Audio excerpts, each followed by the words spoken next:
Thank you. Good afternoon, everyone. Good to see so many people here.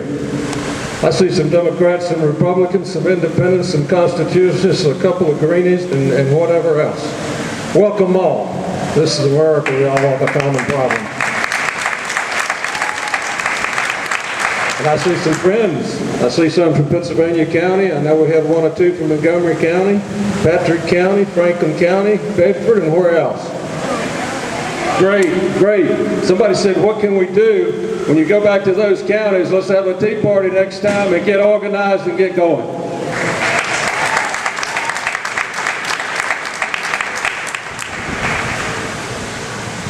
Seems like in American history, from time to time, we have to stand up for ourselves, and citizens take on the government, which is getting out of bound. I'm proud to say that one of my ancestors did that a long time before the Boston Tea Party.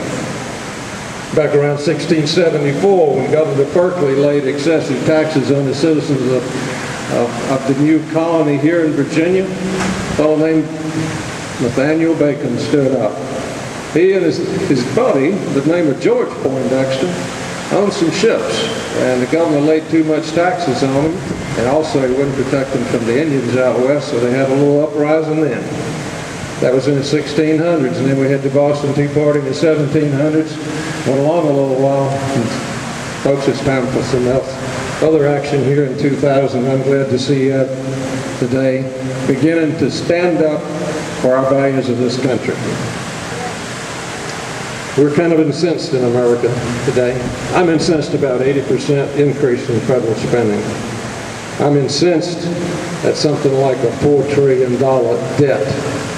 Previous administration was criticized resoundingly during the campaign for all that debt and all that spending, and what's occurring today is just so far beyond on such a huge scale of anything that's happened in the 8 or 20 years preceding that I just cannot fathom it. So I wonder how these kids are running around here tonight, and I've got 2 grandchildren standing back there. Casey, stick that red hat up, honey.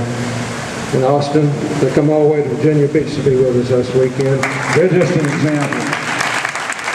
And we want every child here today and in this area to have the opportunity for a home and a decent life and a good paying job and medical care and all of the rest.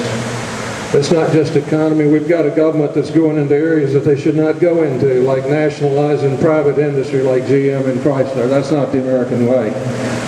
We've got a government that's dictating personnel changes, telling somebody who they can work for and how much money they can make. That's not the American way.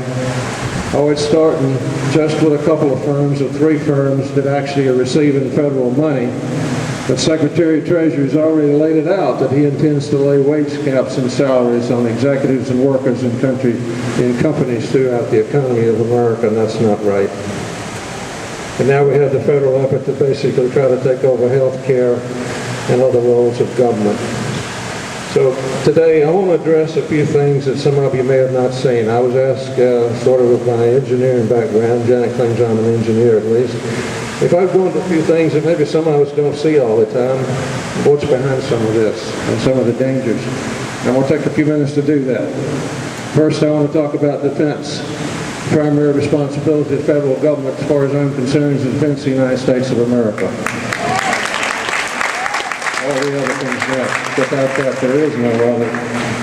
Well, what's happening? They're advertising an 8% growth rate, but by the way, they're going to hire 20,000 new employees to help acquire new systems, which they're canceling.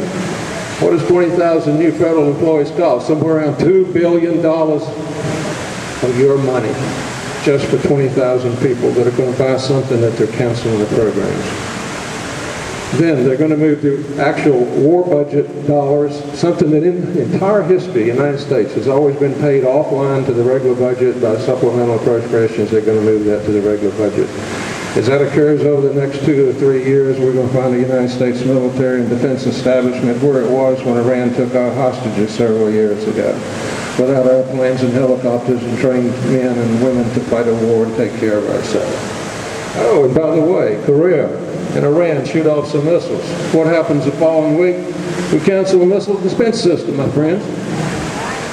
Huh? 1 week later, No way. And then we limit the number of air superiority fighters from F-22s to 187, and we kill the new Army vehicles going to protect our men and women in the desert in Afghanistan. Something's wrong in Washington. We need to fix that. Now the topic of the day. Cap and trade. Cap and trade. It's called cap and tax. They've taken oil shale off. You've seen the reports where we have immense oil reserves out west. You know they're not going through with the Yucca Mountain project where we'll store spent nuclear fuel. Therefore, we'll fill up everywhere. We can't build new plants. They're shutting down and reducing coal mining. Don't want to drill for oil and gas. Instead, we're going to do renewables. And my friends, we need to do renewables, and we can do a lot of it. And I'm working on that. But how can we replace over 5 or 10 or 15% with corn cobs and switchgrass and tree limbs and so forth and so on? We've got to be realistic about this thing. And oh, by the way, global warming. There's only one side in most of the press today. You need to do some research. Every day, more and more scientists are pointing out that global temperatures are decreasing, not increasing. And oh, by the way, the evidence of humans causing that is not there the way they say it is either. If you don't believe me, go to the Heartland Institute and read from the MIT professor of meteorology and see what he has to say about it. Oh, but now we've got Germany and Spain that have such great programs in Europe. But guess what? Germany and Austria buy their electricity from coal plants in Hungary while they do a lot of green stuff in Germany. And let's talk about the Spanish model, which the Congress is so enamored with today. Electricity through that renewable program costs 7 times as much as it does through regular fossil fuels. And then they talk about jobs. Just a moment, please. They talk about jobs.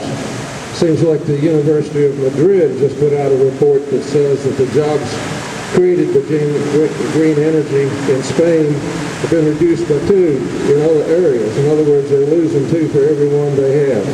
That's not my idea of progress. And oh, by the way, the University of Massachusetts says in the United States that these so-called green jobs are going to pay about $18 an hour, where jobs in the fossil fuel industry pay about $45 an hour. Which job do you want? I don't need the answer. We don't want the $45 job. So I guess we're going to try to break up the United States while we're saving the planet.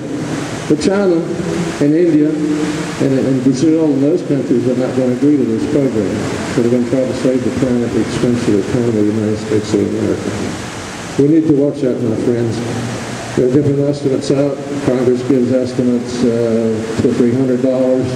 Other people are saying, no, it's going to be $1,200 to $1,600 on your electric bill. It's going to be another $1,200 to $1,800 on your gas and diesel bill. That adds up to about $3,000 a year on an American average family. We can't afford it. It'll break us up. Let's do some reasonable, common sense things with renewables. But these kids here got to have energy. We have 4.6 million new babies every year. We've got to have energy for them to have jobs and homes and educate them. Let's use some common sense energy policies. Okay.